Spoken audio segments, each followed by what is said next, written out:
I would never, ever, ever, ever, ever, ever, ever, ever buy a wedding dress that didn't fit. 5 things I would never do at my own wedding. Number 1, I would never have a friend or family member take the photos. People that have wanted to save money, or they've said, you know, they've got an uncle that's got a great camera, and it very rarely works out. Number 2, I would not allow people to take photos during the ceremony on their phones, because what ends up happening is you end up with 100 crap photos at terrible angles of you doing your vows, and then when you get your professional photos back, all the photos have people behind their phones like this in it.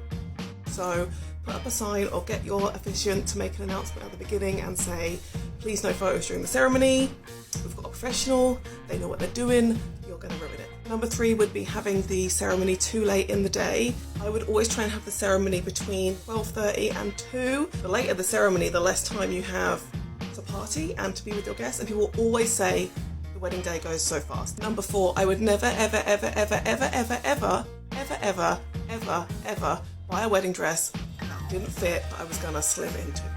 Number 1, toxic. Number 2, it's not something we want to be encouraging people to do. Number 3, it's going to add extra pressure to you to lose weight, and then if you don't do it, it's going to make you feel bad about yourself and potentially be very expensive to get it like refitted or buy a new dress. Just buy a dress that fits you. Number 5, I would not over order food. So many weddings, people think people are going to be like ravenous all day and they have too much food, which ends up costing too much money, and there's loads of waste. You don't need canapes and an ice cream bar and a taco station and a sweet table and dinner and dessert and cake and an evening buffet. People just don't need that much food. Skip the evening buffet, your bank balance, well thank you. Number 1, or number 6, depending on how you look at it. I would never not include my partner in the wedding planning.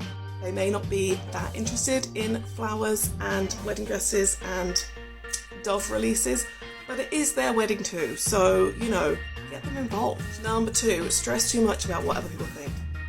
People spend so much time worrying about if people are going to enjoy the day or if they're going to think their wedding is like weird or horrible, and in the nicest possible way, they don't care about your wedding as much as you think they do, and if they're going to be mean and judgmental, then they probably shouldn't get invited anyway. Number 3, and this is something I was guilty of, is being too safe with my outfit choice. I was worried about like being too out there, and I ended up wearing a dress that was actually quite traditional, and looking back at it now I'm like, God, I wish I'd been braver. Number 4, something I would never do if I was getting married now, is to have too many bridesmaids. I get it. If you've got lots of friends, you want them all to be included in the day, but more bridesmaids means more drama. You can give your friends other jobs that don't have to be bridesmaids. And number 5, the thing I would never do if I was getting married again now would be not have a videographer. I think the video is something that a lot of people overlook. If you have the budget, have a videographer. You won't regret it.